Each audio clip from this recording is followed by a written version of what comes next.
Hey guys, how you doing? Hope you're doing okay. I'm not going to read through the full article here. There's a link in the description. I'm just going to read part of the article. It's an update. There is an ongoing trial happening in the United Kingdom at the moment in regards to the murder of a 5-year-old boy, Logan Mwangi, and the trial is ongoing. So there are updates coming through every day, every other day. So I'm just really going to read through the details in regards to a specific update that has come out during this trial, and that is of how the stepfather of Logan punched Logan more than once, and also encouraged an older boy that lived in the home, who was 13 years of age at the time. His full name is being withheld. His full relationship to Logan is being withheld. But there was a 13-year-old boy living at the home, and the stepdad encouraged the 13-year-old to physically attack Logan, which the 13-year-old did do. And it was a martial arts move or moves. And seemingly, between the two of them, between the stepdad and the 13-year-old boy at the time, they can't think of the right word, but they inflicted extensive injuries on young Logan such that he died. His mother enabled the situation from my point of view. What did she do to stop? What did she do to rescue her boy? That's right, nothing. Nothing. Enabling. So we're going to read through just part of the story. So if you are unaware of the case, please do look it up. I have made one video, but of course there will be more thorough, better made videos than the one that I've done. But Logan Mwangi, and so this situation happened in Cardiff in Wales, and 3 suspects are involved. The mother, whose name is Angarad Williamson, the mother's boyfriend, who's called John Cole, and also an unnamed boy who's currently 14 years of age, but he was 13 years of age at the time that this murder of young Logan occurred, and Logan was 5 years of age. So we're going to have a look at this part here, which is comes from the mother's testimony. So we'll just read this part. During previous testimony, the prosecution laid out the gruesome injuries a medical examiner found on the boy's body, Logan's body, in addition to numerous cuts and external wounds. Logan's liver was torn, and his small bowel was torn from his intestines. On Monday, the mother, Angarad Williamson, took to the stand and testified that she witnessed her boyfriend, John Cole, 40 years of age, striking young Logan, 5 years of age, just days before Logan's death. And apparently the boyfriend struck Logan multiple times after blaming Logan for damaging a stereo. So here's a quote from the mother, I believe. J. Cole, so the mother's boyfriend, said that Logan was smirking, and he said to him, "You love it when me and your mum argue." The boyfriend pulled Logan into the hallway. He tried to talk to him, and Logan stuttered and wouldn't talk to the boyfriend. The mother said, "Leave him alone." But the boyfriend said, "No, I've had enough. He needs to talk to me." Logan, the 5-year-old, stuttered again, and the boyfriend punched him twice in the stomach. And it knocked Logan down onto his bum, and he hit his elbows on the floor. So that's a testimony from the mother. The stepdad, or the boyfriend, this absolute evil scumbag, let's go with that, John Cole, punched Logan twice in the stomach, knocked him to the ground. Obviously, how would 2 punches from a 40-year-old not knock a 5-year-old to the ground? The mother added that the boyfriend blocked her from trying to assist her son, then demanded that the 13-year-old boy sweep Logan if he flinches or stutters. Sweep him. Sweep him referring to a martial arts move. So knock him to the ground, like a sweeping kick kind of thing. So if Logan flinches or if he stutters in his speech, according to the stepdad, the boyfriend, the other boy, who was 13 at the time, was to sweep young Logan, who had already been punched twice in the stomach by the stepdad. The 13-year-old at the time obeyed the stepdad's instructions and pushed Logan's head into the ground after allegedly sweeping him off his feet, kicking his legs from underneath him. To a 5-year-old that had already been punched in the stomach twice.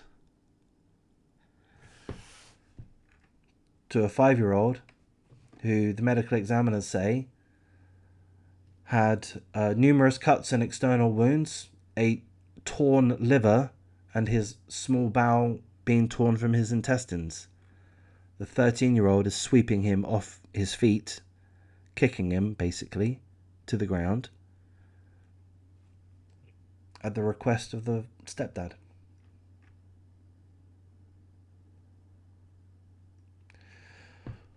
The mother, this dumb and or evil piece of shit, and let's go with evil.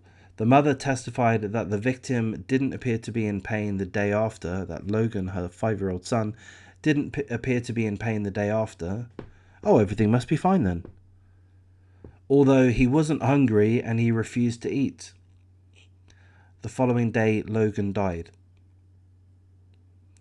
The mother claimed that she didn't help the stepdad or the other child to hide Logan's body. But Logan's body was hidden, and the stepfather admits to perversing the course of justice or something like that. So, which is, we don't fully know, but we believe it to be, the stepdad has admitted to having moving the body. Seemingly, all 3 of them, or perhaps just the 2 of them, took Logan's dead body, dumped it in a river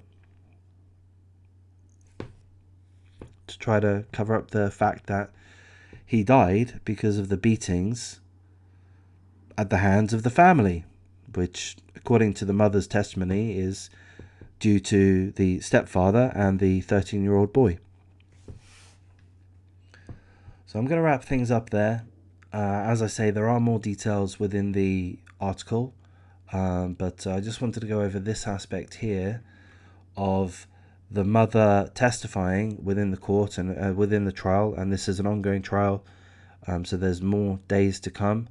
There will be more information to come, so we'll probably go over some more updates, but I'm not going to cover every last single detail. I'm not trying to overcover such an incident. I'm wary that some true crime channels do or can be at risk of milking some subjects. Milking's a term which is used, and I don't wish to do that. So I am trying to be respectful and honourable, and hopefully I maintain that in regards to the topics that have been covered. I don't want to lean on any of these horrific incidences just to gain some views and perhaps subscribers and whatever else. I just don't want to go down that route.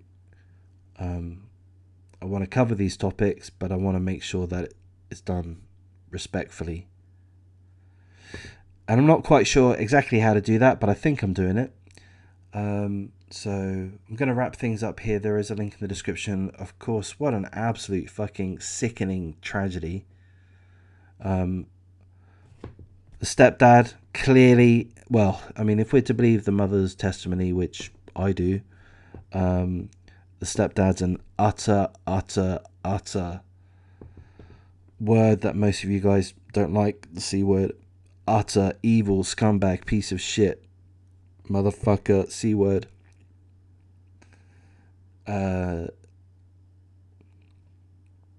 Seemingly, allegedly punched Logan, 5-year-old, twice in the stomach, and then ordered the 13-year-old boy to beat him up even more, which he did, and then dumped his body, allegedly. So, absolutely disgusting. The mother, at best, she enabled the death of her son. At best. If we're to say that she wasn't involved in any other way other than turning a blind eye time and time again. And this is why, like, enabling really bothers me. Enabling has bothered me prior to getting involved with reading through these true crime subjects.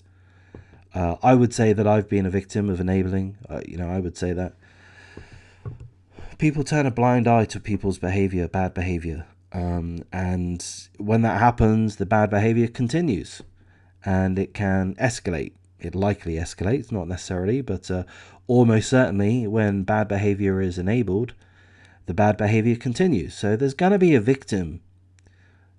And the victim in my situation and other situations that I've witnessed, thankfully, have not been to the degree of victimization that young Logan faced. The absolute physical torture. That's not something I've experienced, far from it. But, hardships nonetheless. And this is why we can't turn a blind eye to enabling, even in these more trivial cases, because, sorry, forgive me, I'm not suggesting this is a trivial case by any means. I mean, other cases, perhaps like my own, where it hasn't involved physical or any other kind of physical, sexual abuse, anything like that. But enabling, we've just got to put an end to it as a society. If we see it, we've got to call it out. It's not okay that the mother, all she did is say, hey there, boyfriend, hey there, can you not beat up my 5-year-old son again, please? Don't do that. Come on. That's not enough. That's not enough. That's enabling. Here's what you do if you're a mother. You call the fucking police, you dumb bitch. Unless you're a party to this, you call the fucking police. Boyfriend, you're going to jail, mate. You just punched my 5-year-old son. You call the police. You run away. You take your child with you. You get on a train. You go to another part of the country. You go somewhere else in Europe. You get out of there. You call your family. If you've got any family that's able to support you in any kind of way, physically, financially, emotionally, you get their help.